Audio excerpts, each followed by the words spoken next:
રાજકોટમાંથી રાઘવજી પટેલની તબિયતના હાલ સમાચાર સામે આવ્યા છે। રાઘવજી પટેલની તબિયત સ્થિર હોવાનું જાણવા મળ્યું છે, જેમાં ધારાસભ્ય રમેશ ટીલાડા પણ હોસ્પિટલ પહોંચ્યા હતા। માર્કેટિંગ યાર્ડના ચેરમેન જયેશ બોગરા પણ ત્યાં પહોંચ્યા હતા। સ્ટેન્ડિંગ કમિટીના ચેરમેન જયમીન ઠાકર પણ ત્યાં પહોંચ્યા હતા।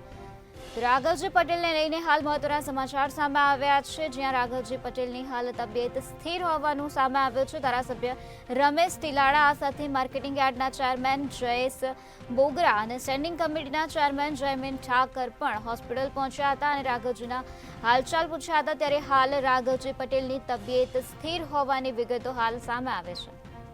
રાજકોટથી આ મહત્વપૂર્ણ સમાચાર સામે આવ્યા છે, જ્યાં રાઘવજી પટેલની તબિયત હાલ સ્થિર હોવાનું જાણવા મળ્યું છે।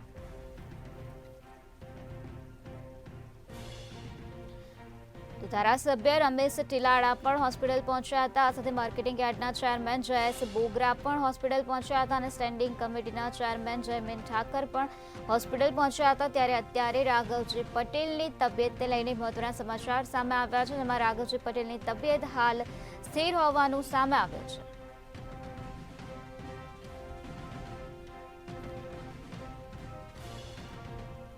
ધારાસભ્ય રમેશ ટીલાડા સાથે માર્કેટિંગ યાર્ડના ચેરમેન જયેશ બોગરા પણ રાઘવજી પટેલની તબિયતના સમાચાર સાંભળીને તેઓ હોસ્પિટલ પહોંચ્યા હતા। ત્યારે હાલ રાઘવજી પટેલની તબિયત સ્થિર હોવાનું હાલ જાણવા મળ્યું છે।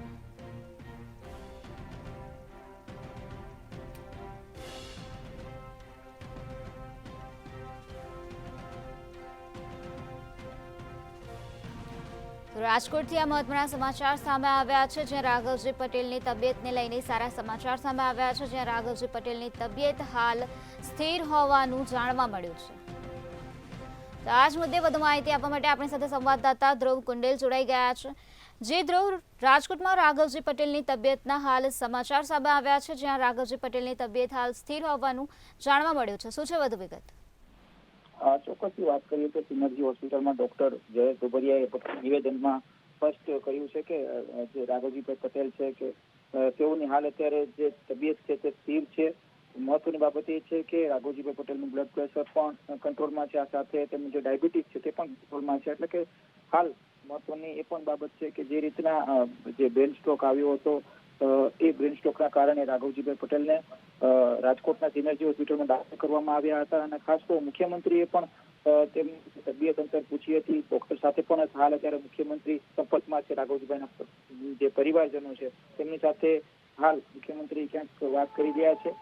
ખાસ તો મુલુ બેરા છે તે પણ સિનર્જી હોસ્પિટલ પહોંચ્યા હતા અને અનેક જે કેબિનેટ મંત્રી છે તે ક્યાંક રાઘવજી પટેલના ખબર અંતર હાલ પૂછી રહ્યા છે। પણ એક સારા સમાચાર એ છે કે હાલ અત્યારે રાઘવજીભાઈ પટેલની જે તબિયત છે તે અત્યારે સ્થિર છે અને ખાસ તો તેને લઈને ડોક્ટર જયેશ બોગરિયા કે જે પોતે સિનર્જી હોસ્પિટલના સંચાલક છે તેઓ પોતાની જે મીડિયા સમક્ષની જે વાતચીતમાં તેઓ જણાવ્યું કે તેમનું જે ડાયાબિટીસ છે અને આ સાથે તેમનું જે બ્લડ પ્રેશર છે તે હાલ કંટ્રોલમાં છે।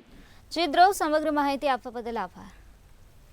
તો જે રીતે અમારા સંવાદદાતાએ જણાવ્યું કે રાઘવજી પટેલને બ્રેઇન સ્ટ્રોક થયો હતો, ત્યારે અત્યારે હાલ તેઓની તબિયત સ્થિર હોવાનું જાણવા મળ્યું છે।